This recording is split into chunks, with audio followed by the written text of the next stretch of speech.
Napoleon Bonaparte அருமையா சொல்லுவாரு, never wake up China. China எழுப்பிட்டுறாதீங்க. Once China wakes up the world will tremble.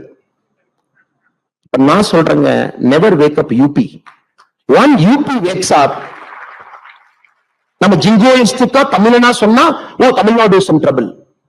இந்தியனா சொன்னா once UP wakes up it will power India. 23 கோடி மக்கள், அவங்க cross enrolment ratio 36% இருக்கிறாங்க. if they hit 40%, southern states மொத்த education output UP மட்டும் கொடுக்கும்.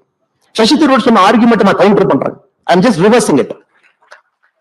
When UP's gross enrollment ratio hits 40% in a matter of 3.5 years, உங்களுக்கு ஒரு லேபர் நமக்கு தமிழ்நாட்டு கிடைக்க மாட்டாங்க. Tamil Nadu is in serious trouble 2028, 2029. காரணம், மேனுஃபேக்சரிங் இண்டஸ்ட்ரி யூபியை நோக்கி போச்சுனாங்க, we are in serious trouble.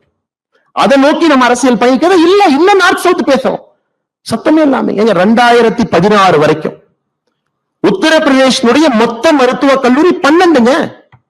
மொத்த மருத்துவக் கல்லூரி 12ங்க. 23 கோடி மக்கள் 12 மருத்துவக் கல்லூரியில போய் படிச்சாங்க. கடந்த 4 ஆண்டுகள்ல உத்தரப்பிரதேசல புதிதாக உருவாக்கப்பட்டிருக்கக்கூடிய மருத்துவக் கல்லூரி 32. எங்க என்ன ஸ்கேல்ல திங்க் பண்றாங்க பாரு, என்ன அம்பிஷன்ல போறாங்க பாரு. 6 lane 8 lane fighter jet account பேசிட்டு இருக்காங்க. 9 ஃபங்க்ஷனிங் ஏர்போர்ட்ஸ் வச்சிருக்காங்க. அதனால ஒரு பெருமை மிகுந்த தமிழனாக, பெருமை மிகுந்த இந்தியனாக நம்முடைய பொலிட்டிக்கல் நெரேட்டிவ் ஷிஃப்ட் ஆகி வேற பக்கம் போகணுங்க. டெவலப்மெண்ட் பத்தி பேசணும், தமிழ்நாட்டுக்கு இருக்கக்கூடிய ரீஜனல் டிஸ்பாரிட்டியை பத்தி பேசணும்.